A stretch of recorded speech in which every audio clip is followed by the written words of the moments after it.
এই সূরাটা হচ্ছে আউয়ালুস সূরা নাযালা কামিলান মিনাল কোরআন, কোরআনের সর্বপ্রথম নাজিল হওয়া পূর্ণাঙ্গ সূরা। এই সূরার আগে কোন সূরা পূর্ণাঙ্গ একসাথে নাজিল হয় নাই।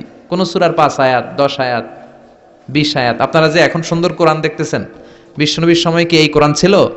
না। 23 বছরের লম্বা জিন্দেগিতে বিশ্বনবীর কাছে এই কোরআন নাজিল হয়েছে। পরবর্তীতে এটার কম্পাইলেশন করা হয়েছে, scripture, holy scripture, the Quran, whereof there is no doubt, no suspicion in it, and a guidance to those who are muttaqin.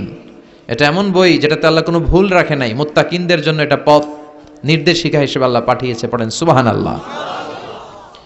তো সূরাতুল ফাতিহার আগে অনেক সূরা নাজিল হয়েছে, কিন্তু একটু একটু করে, পুরোটা একসাথে না। এই সূরাটা পুরোটা একসাথে সর্বপ্রথম নাজিল হয়েছে। এজন্য এই সূরাটারে আবার বলে ফাতিহাতুল কিতাব, মানে preface of the book, introductory সূরা। কোরআনটা খুললেই সর্বপ্রথম আপনার নজরে যে সূরাটা পড়বে, সূরাটার নাম সবাই বলেন সূরাতুল ফাতিহা। আবার বিশ্বনবী এটাকে বলেছেন কোরআনের মা। কি বলেছেন? চমৎকার একটা ইনফরমেশন না? মনে রাখতে হবে। তাহলে কোরআনের মায়ের নাম কি? মনে থাকবে? বলেন তো, সকল পৃথিবীর সব শহরের জনপদের মায়ের নাম কি? মাক্কাতুল মুকাররমা। তেমনি কোরআন আল কারীমের মায়ের নাম হচ্ছে সূরাতু আল ফাতিহা। এরপরে বিশ্বনবী বলেছেন এই সূরাটা হচ্ছে সূরাতুল ওয়াফিয়া, অখণ্ড সূরা। এই সূরাকে খণ্ড খণ্ড করে পড়া যায় না।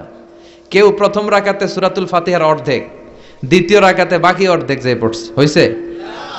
কিন্তু কেউ প্রথম রাকাতে সূরা আর রহমানের 10 আয়াত, পরের রাকাতে বাকি 10 আয়াত। কোনো সমস্যা আছে? সমস্যা নাই। তার মানে এই সূরার নাম সূরাতুল ওয়াফিয়া, অখণ্ড সূরা। মানে এই সূরাকে খণ্ড খণ্ড করে পড়া যায় না, পড়লে পুরোটাই পড়তে হয়। সুবহানাল্লাহ পড়েন।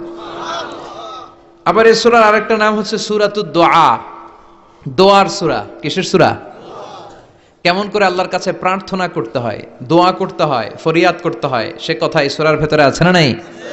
কারণ এই সূরাতে আমরা প্রতিদিন একটা দোয়া করি, ইহদিনাস সিরাতাল মুস্তাকিম। মানে কি? আল্লাহ আমাকে সরল সঠিক পথ দেখাও। আমাদেরকে পথ দেখায় কে? চিল্লায় বলেন।